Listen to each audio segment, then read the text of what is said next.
There is a quote that circulates every once in a while, usually on Facebook, so you know it has to be true, but it's often attributed to the late evangelist Billy Graham. And it's the story of somebody who asked him one time, if Christianity is valid, why is there so much evil in the world? Legitimate question. And supposedly his response goes, with so much soap, why are there so many dirty people in the world?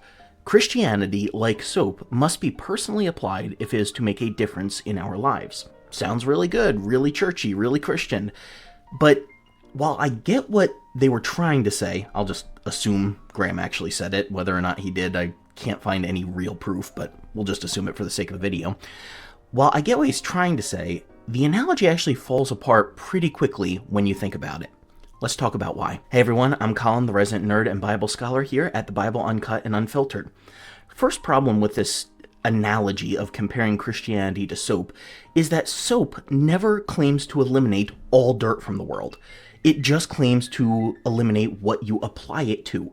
Soap companies don't advertise, buy our product and there will never be any more dirt in the world. That would be ridiculous. But Christianity does make universal claims about transforming the world and human nature.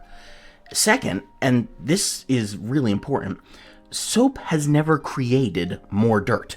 It doesn't sometimes clean and sometimes make things more dirty. But throughout history, Christianity has both inspired incredible acts of compassion and also been used to justify horrible acts like slavery, colonialism, crusades, and discrimination. Soap doesn't have that problem. The "it just needs to be applied" answer doesn't work when the thing being applied has also sometimes caused harm. Soap isn't like a medication that comes with listed side effects. Christianity probably should be. Third issue with this. Soap works through basic chemistry. It is predictable, it is testable, it is consistent. You can measure soap's effectiveness objectively. But evaluating whether or not Christianity works is entirely dependent on what metrics you're using.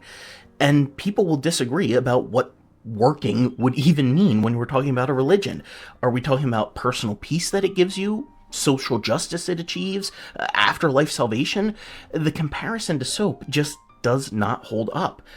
An even bigger problem with this that might not be apparent to us at first is that the analogy assumes people are dirty in need of cleaning.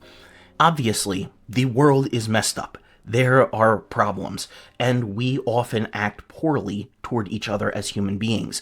But when you are comparing people to dirty things that need to be cleaned, who gets to decide what is dirty here? This kind of framework can be used to label entire groups of people as morally inferior, whether that be people from different religions or of a different ethnicity or even different sex. Using this kind of language is not just a cute metaphor. It's a worldview that can actually have real consequences and be misused in ways that really hurt people. So if someone wants to defend their faith against the problem of evil question, I think there are far better approaches than what is presented in this alleged Billy Graham quote.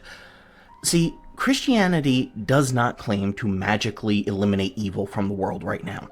It acknowledges that human beings, including Christians, are imperfect and cause harm sometimes. Faith is about a process of transformation, both personal and communal, that is ongoing and incomplete. Christians should take responsibility when the church has failed or caused harm, rather than just saying, oh, that wasn't true Christianity, or you weren't hurt by God, you were hurt by humans. There is evil in the world, yes, but that is precisely why the message matters. Not as proof that it doesn't work, but as evidence of what it is responding to. The problem of evil is a very serious question that should be taken seriously and not just written off with simple, trite analogies. And I'm not trying to bash anyone's faith with this. I'm trying to build it up by having better answers to questions like this. Because when you have a shallow answer like this that you rely on, once it starts breaking down as an analogy, you no longer have a good answer to a difficult question. So when we use these bad analogies to defend what we believe, we actually make it harder to have the real conversations that we need to. We can do better than this soap thing. There are better answers. And this is something that has been debated for centuries now. So The very fact that it has not been answered once for all means that it's probably not going to happen with a simple analogy either. As tempting as it can be to jump to easy, trite answers like that, we need to realize that difficult questions deserve the time to sit with and debate and consider and reconsider what we believe. That is not a challenge to our faith.